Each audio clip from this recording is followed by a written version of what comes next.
Nag-EDSA na traffic, na late? Stop it. Get some help. Hey, this is Christy, your SOCMED friend.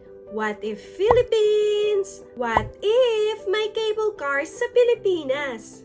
Para di ka na malate sa date nyo ng jowa mo, Charis.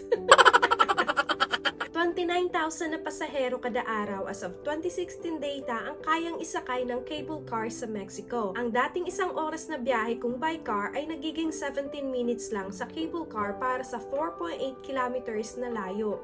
Imagine, di ka na maiipit sa traffic ng EDSA na sa bigat na ang trapiko nagiging mukhang parking lot na. Ang Mexicable ay nag-ooperate ng 384 cars na may kapasidad na 10 pasahero. 9 Mexican peso o mahigit 30 pesos sa Philippine peso ang pamasahe sa cable cars as of July 2020. Sumatotal, may habang 13.15 kilometers ang haba ng linya.